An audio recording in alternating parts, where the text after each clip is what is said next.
देवाधिदेव महादेव का पावन मास श्रावण मास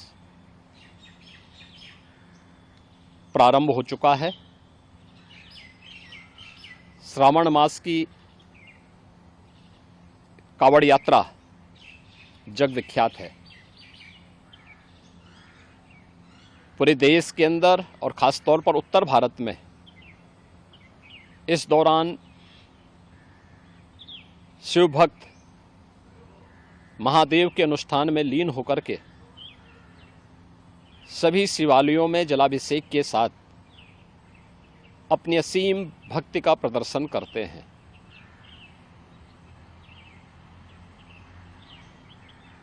केंद्र और राज्य शासन ने मिलकर के श्रद्धालुजनों की सुरक्षा, उनकी सुविधा,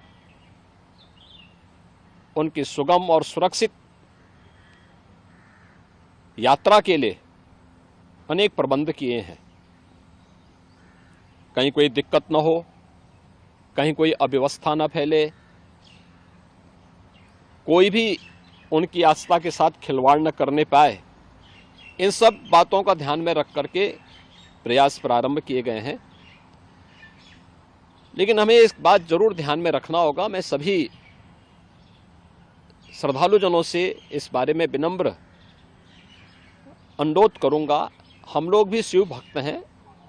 महादेव की असीम कृपा हम लोगों पे बनी रही है और निरंतर हम महादेव से यही प्रार्थना करते हैं कि उनकी कृपा सदैव बनी रहे। कोई भी पर्व और त्योहार, कोई भी साधना बिना आत्मानुशासन के पूरी नहीं होती है।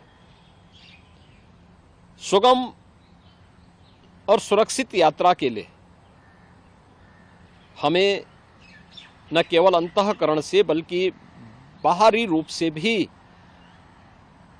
उस पूरी प्रक्रिया के साथ लीन होना पड़ेगा। शिवो भूत्वा शिवम यजेत। शिव बनने के लिए शिव जैसी साधना भी चाहिए, उस प्रकार का आत्मानुशासन भी चाहिए, और तब यह कावड़ यात्रा न केवल श्रद्धा और विश्वास की प्रतीक के रूप में बल्कि आम जन के व्यापक विश्वास की प्रतीक बनकर के उभरेगी। जैसा कि इस समय हम लोग देख रहे हैं माहौल कि असीम श्रद्धा भाव के साथ जनता जनार्दन, समाज के अलग अलग तबके के लोग उनकी सेवा के लिए तत्परता के साथ कार्य कर रही है। और सरकार ने भी अपने स्तर पर न केवल बेहतरीन पेट्रोलिंग के माध्यम से, स्वच्छता के माध्यम से, स्वास्थ्य की व्यवस्था के माध्यम से शिविर लगा करके भी अनेक प्रयास प्रारंभ किए हैं और आवश्यकता अनुसार ड्रोन और हेलीकॉप्टर से निगरानी और पुष्प वर्षा की व्यवस्था भी इसके लिए की है।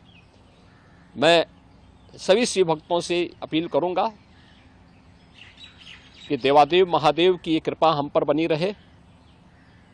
हम व्यवस्था के साथ जोड़ करके इस पूरी यात्रा का न केवल आनंद लें बल्कि पूरी श्रद्धा और विश्वास के साथ आत्मानुशासन का परिचय देते हुए इस पावन श्रावण मास के कावड़ यात्रा कार्यक्रम को सफलतापूर्वक आगे बढ़ाने में अपना योगदान दें। आप सबकी सुगम सुरक्षित यात्रा के लिए मेरी मंगलमय शुभकामनाएं हैं।